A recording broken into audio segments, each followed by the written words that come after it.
Nanghihingi tayo ng gulay.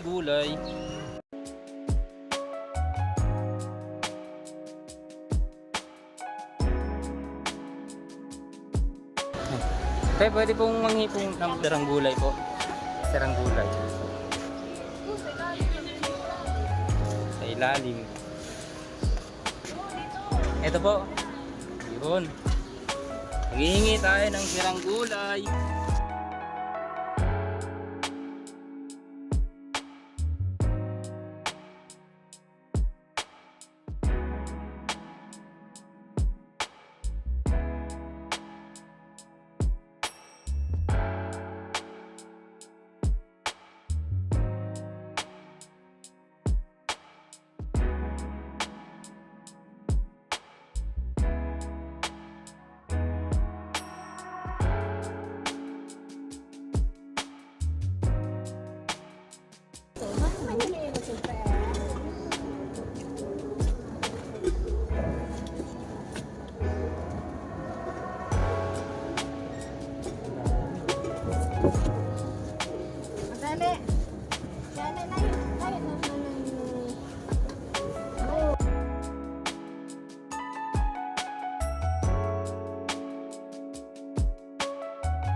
Ay, paano na lang sa... Pa-subscribe na lang sa ano. Master M. So, ayun po ano. For today's video ay papakita ko sa inyo yung hiningi natin sa bayan mga idol. So, yun o.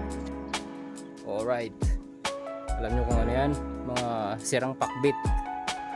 Ayan. Papakain natin to sa mga alaga nating mga pabo. Mga pato at itik. Pagkain natin sa mga manok. So, ano, sako-sako yung kanina eh. Ito, mga sirang talong hiningi natin yan sa bayan.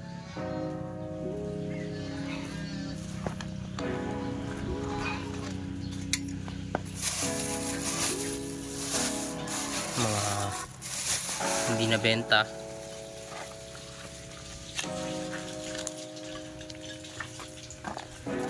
Ito naman, ano to? Ano tawag nito? Repolyo. Yan. Diba?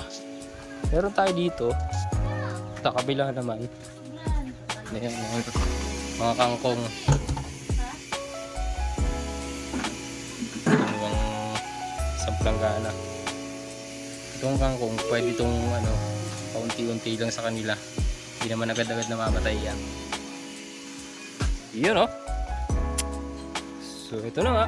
Isimulan na natin magluto. Hindi na tayo nagtadtad.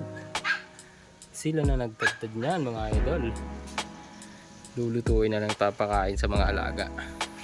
Okay.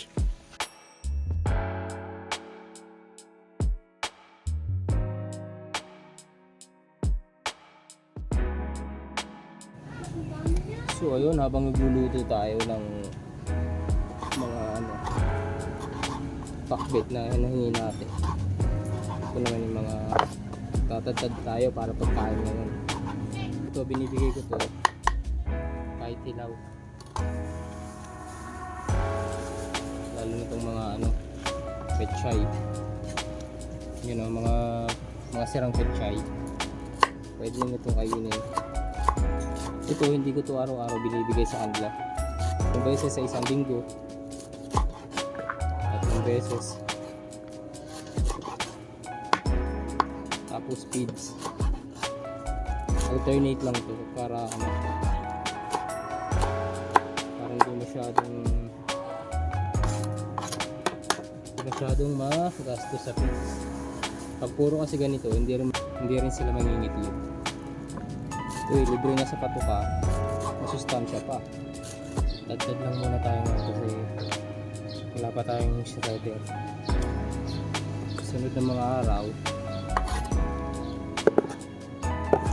kumita ng maganda-ganda, bibili tayo ng dimaki ng tagatagtad. Okay. Para less ng pagod, less pang oras. So ito na, natadtad na mga idol. Ayan, pero pa dyan, no? Ito mga isang linggo natin itong mabibigay sa ating mga alaga. Okay. tinadtad natin, yung mga mabilis lang masira tulad nitong pechay. Ito, hinugasan ko to.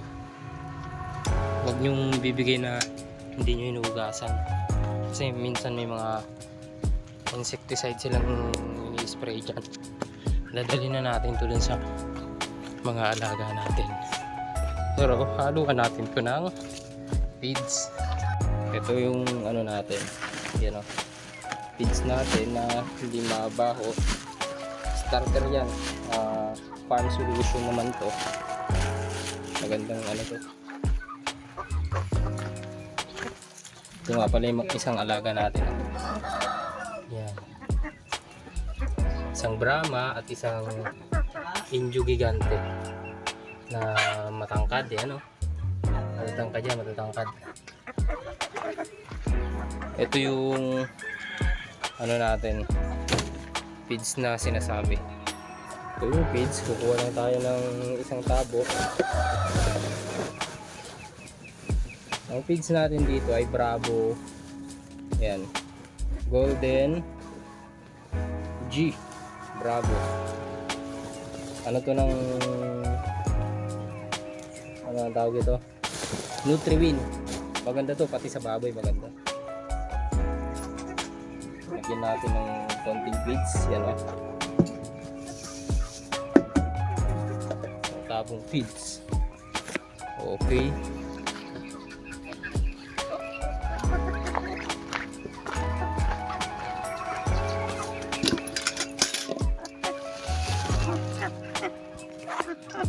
Makukulit na. Ayan, nagsilabasan ng makukulit.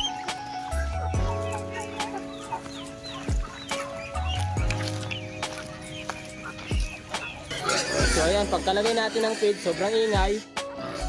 Maglagay din tayo ng ano, molasses.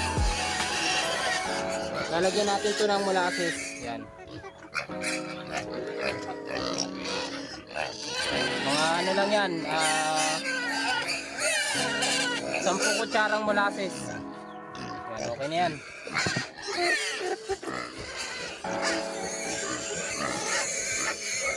Tapos tubig.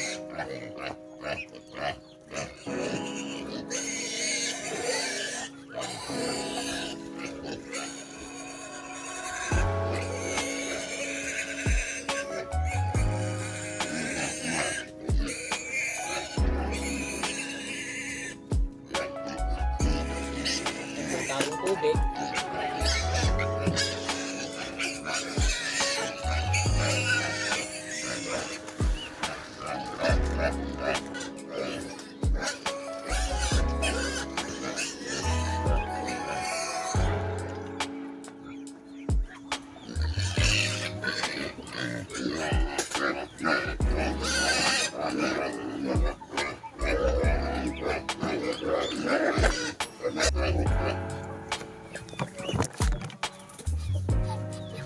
Sobrang lilikot.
Meron tayo dito. Ano, may itlog na. Hindi tayo nagpakain.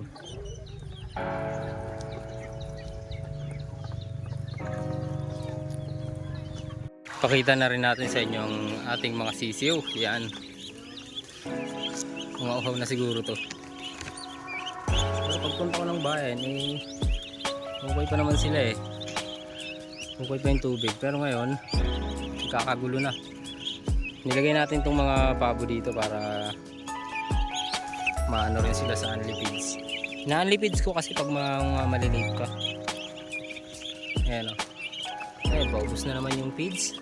Pinupuno ko to, bali itong laman nito ay 7 kilos. Yan. Naglalagay pa tayo dito sa gilid. Saka doon sa gilid. Mga feeds naman ang pinapakain natin yan, purong feeds. Tapos hindi natin inaano sa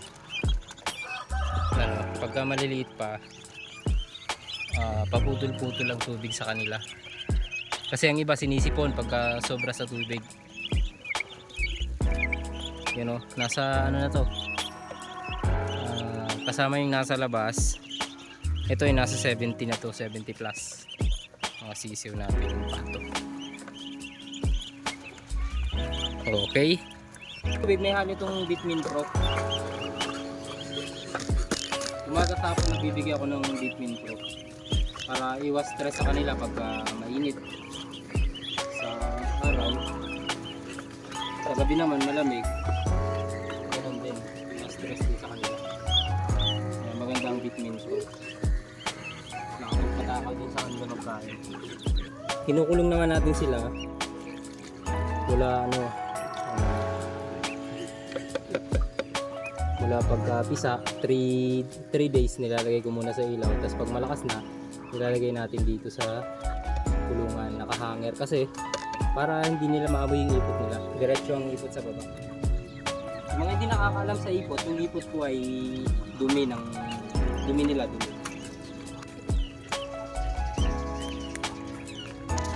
So ayun, pagtapos natin sa mga itik at mga pato, pati na rin sa pabo, ay pupunta naman tayo sa baka. Okay, papainom tayo ng baka.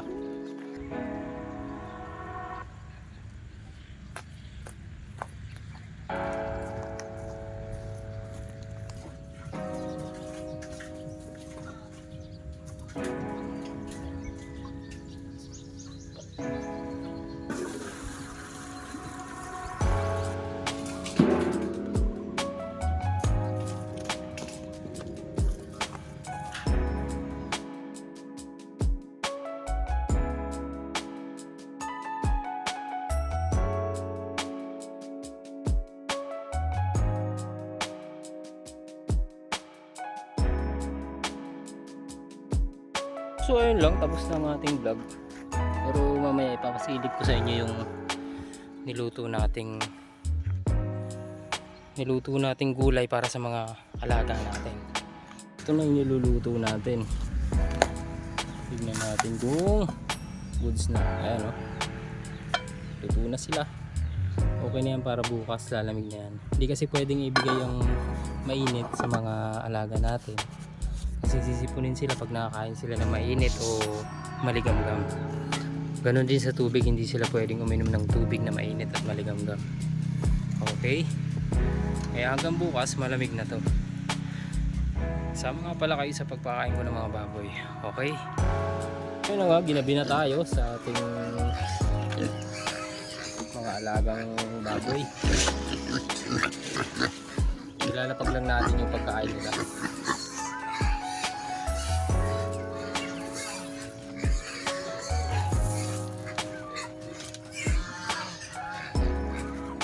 Malaki na rin sila.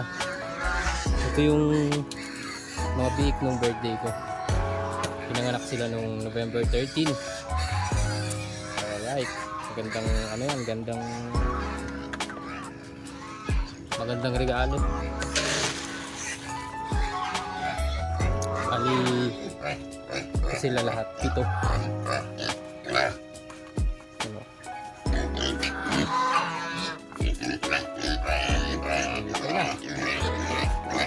Oop, wait lang.